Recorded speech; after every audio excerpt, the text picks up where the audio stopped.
Hello student, स्वागत करते हैं रुआ के आपन channel zero to hero classes Bhawanipur में।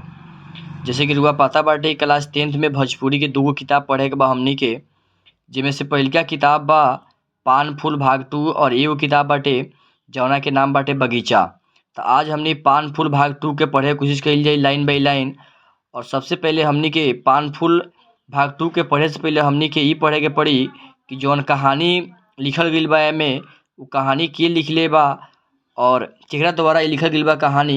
तो कवि के नाम आ कविता के जौन भी लिखले बा कवि ओकरा बारे में हमनी पढ़े के लाइन बाई लाइन कोशिश कइल जाई। तो सबसे पहले ऑब्जेक्टिव में जौन भी क्वेश्चन आवेला उ क्वेश्चन आवेला कि कौन कहानी के लिखले बा एकरा बारे में पूछे। जैसे हम पूछ दी रुआ से कहानी, जिसमें रुआ दिख रहल बा विषय वासना चैप्टर 1 में क्लास 10th के भोजपुरी के चैप्टर 1 में जौन दिले बा उ दिले बा विषय वासना पद सुन सुन, यानी ओकर लेखक बा संत शिव नारायण के लिखले बान।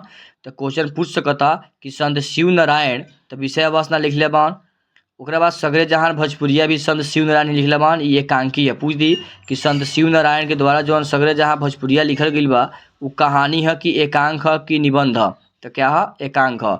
ओकरा बाद 3 में रुआ साधो भाई पद संत पलटू दास लिखले बानी। ओकरा बाद 4 में बायन जौन की कहानी है विष्णुनंदन लिखले बानी। ओकरा बाद फतेह बहादुर शाही कविता है जौन की कुलदीप नारायण झड़प लिखले बानी। ओकरा बाद 6 में डॉक्टर भारत रत्न डॉक्टर भीमराव अंबेडकर जीवनी है जौन की डॉक्टर भीमराव अंबेडकर के द्वारा लिखल गइल बाटे। एकरा आगे फिर हमनी पढ़ल जाई 7 नंबर में दिले बा मतन के कहानी जौन की कहानी है लिखले बानी तक्षी शिवशंकर पीलो। ओकरा बाद 8 में बा उहो वर्षा आई कविता है जौना के लिखले बानी सत्यनारायण लाल। स्टूडेंट रुआ के हम बताओ के कोशिश करतनी कि जौन भी ई रुआ के हम देतानी 1 से लेकर 16 तक जौन चैप्टर में जौन लिखल गइल बाटे ई सब लाइन बाई लाइन रुआ अगर पढ़ लेब याद कर लेम तो यहाँ से रुआ 10 नंबर कम से कम एग्जाम में पूछी। भोजपुरी के क्लास 10 के भोजपुरी में जौन एग्जाम हुई वार्षिक एग्जाम हुई जौन 2025 में एमे से 10 नंबर के क्वेश्चन एग्जाम में आई रुआ लोन के। जैसे में लिखल बा उहाँ बरखा आई, पूछ दी कि उहाँ बरखा आई केकरा द्वारा लिखल गइल बाटे ई तो सत्यनारायण लाल के द्वारा लिखल गइल बाटे। कथी है तो कविता। और पूछली कि 9 नंबर में कि जग के लाल तो जगलाल का है तो जीवनी है के लिखले बा तो जगलाल चौधरी लिखले बान। ऐसे ही बारिशा से कविता है के लिखले बा तो अमृता प्रीतम लिखले बान। ओकरा बाद 11 नंबर में 42 के साथी कथी है तो कविता है के लिखले बा रमाकांत द्विवेदी रमता लिखले बान। उसी प्रकार भोजपुरी सिनेमा लोकप्रियता के शिखर पर निबंध हुए के लिखले बा तो रमाकांत द्विवेदी रमता लिखले बान। ओकरा बाद 13 नंबर में नेह के पाती कविता है के लिखले बा गोरख पांडे लिखले बान। ओकरा बाद 14 में बा कबड्डी कबड्डी कहानी है के लिखले बा तो गोरख पांडे ही लिखले बान। ओकरा बाद बा आग पर तप रहल जिंदगी कविता है के लिखले बा रमेश चंद्र झा लिखले बान। ओकरा बाद भोजपुरी लोक नायक का डोमकच निबंध है के लिखले बा तो रमेश चंद्र झा लिखले बान। यानी कि 1 से लेकर 16 तक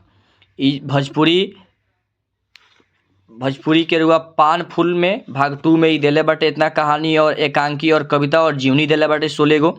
एकरा के अगर रुआ यहाँ से याद कर लेता नहीं तो एमे से रुआ कम से कम 5 से 10 नंबर के रुआ एग्जाम हॉल में देखे के मिल जाए सवाल में। उम्मीद करता नहीं कि रौनक की वीडियो समझ में आई हुई। अगर वीडियो समझ में आई ज़्यादा से ज़्यादा शेयर करी, लाइक करी और चैनल के सब्सक्राइब नहीं किए तो चैनल के सब्सक्राइब करी। मिलते हैं फिर नेक्स्ट वीडियो में। अगर यही वीडियो रुआ देखे के चाहता नहीं, अगर भोजपुरी में सब के सब वीडियो और क्वेश्चन आंसर भी देखे के चाहता नहीं तो आप वीडियो के साथ हरदम जुड़े रही, चैनल के सब्सक्राइब करी और बेल आइकन के दबाई ताकि हरदम जो भी वीडियो हम डाली भोजपुरी के तौर वाले के सबसे पहले पहुंच जाए। Thank you.